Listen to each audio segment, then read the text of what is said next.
안녕하세요. 오늘 이 시간에는 원천별 자본 비용에 대해서 설명을 시작할 텐데요.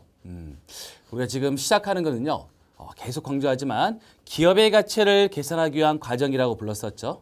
그죠? 기업의 가치를 계산하기 위해서는 미래의 기업의 현금 흐름을 현재 가치를 통해서 가치를 계산할 수 있는데요. 이때 현재 가치를 계산하기 위해서는 뭔가의 할인율, 그 표현 자체를 우리가 기회비용 또는 자본 비용이라는 표현을 썼었는데요. 그 자본 비용을 계산하는 과정을 우리가 살펴보겠다 이렇게 보시면 되겠습니다. 그 중에서요. 이 자본 비용을 계산하는데요. 이 자본 비용 크게 두 가지 보시면 원천별 자본 비용인데요. 타인 자본 비용과 그리고 자기 자본 비용으로 이렇게 구분할 수 있겠습니다. 그래서 오늘 배울 내용은요. 우선 타인 자본 비용과 자기 자본 비용을 공부하고요. 이 두 개를 평균 낸 결국 우리가 할인율로 쓰이는 가중평균 자본 비용에 대해서 같이 한번 알아보도록 하겠습니다. 잠깐 보자면 그 전에도 한번 설명을 드렸었는데요. 뭐죠? 그죠? 재무상태표가 되겠습니다. 재무상태표. 재무상태표에서요. 우리가 돈을 빌려서 자본을 조달할 수도 있고요. 또는 우리가 주주에게서 돈을 조달받을 수도 있습니다. 이때요.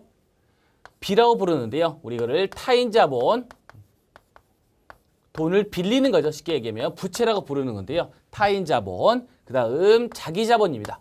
자기 자본, 이렇게 해서 자본을 조달할 수 있는 방법은 이렇게 두 가지가 있다라고 배웠었죠. 이때 돈을 빌렸을 때요. 빌렸을 때 거기다 대가로서 자금 조달에 대한 대가로서 지급하는 비용, 그를 비율로 표시하는 것을 KD라고 부르고요. 우리 이거를 타인 자본 조달에 대한 대가를 퍼센트지로 표현하는 거에서 타인 자본 비용이다 이렇게 부르고 있습니다. 그 다음 자기 자본 비용도 마찬가지인데요. KE라고 해서요. 그래서 자기 자본 비용. 주주에게서 자본을 조달받았고요. 거기에 대한 대가를 퍼센트지로 표현하는 것을 자기 자본 비용, 자본 조달의 대가죠. 이 두 가지를 평균 내는 건데요. 평균 내는 것을 우리가 K0 또는 WCC 이렇게 부르는데요. 가중평균 자본비용입니다.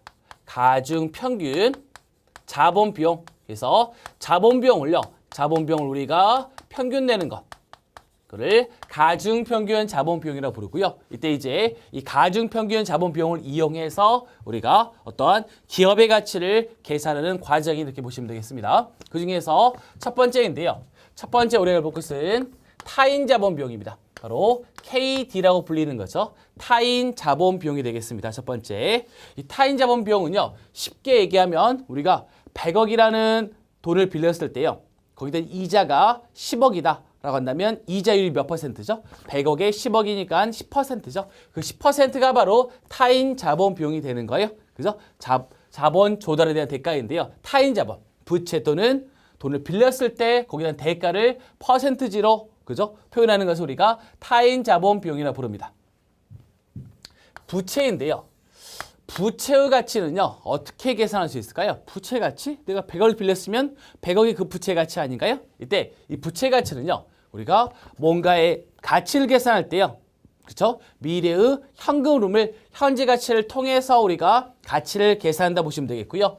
우리가 타인 자본 관련해서는 미래 현금 흐름 뭐가 있겠어요? 돈을 빌렸으면 그죠? 이자가 있는 거죠. 또는 채권자 입장에서요. 돈을 빌려줬다면 뭘 받게 돼요? 이자 비용, 이자 수입이 발생하는 거죠. 이자를 받게 되고 요거를 현재 가치를 통해서 현재 부채 가치를 계산할 수 있습니다. 그러면 거기에 맞는 할인율이에요. 그러니까 분자는 현금흐름, 거기에 맞는 할인율은 바로 타인 자본 비용으로 현재 가치 할 수 있겠습니다. 따라서 여기서 우리가 뭘 할 수 있냐면 바로 KD인데요. KD 타인 자본 비용이요. 이러한 타인 자본 비용은 내가 100억을 빌렸어요. 그리고요. 이자 비용, 인터레스트죠. 이자 비용이 10억이라면 몇 퍼센트요? 10%가 바로 타인 자본 비용이 될 거라는 것을 알 수 있습니다. 그렇게 어려운 내용은 아닌 것 같아요. 이때 한 가지 주의할 것은 B는 우리가 실질적으로 순액으로요. 조달받은 금액이 되겠어요. 기업 입장에서는요. 우리가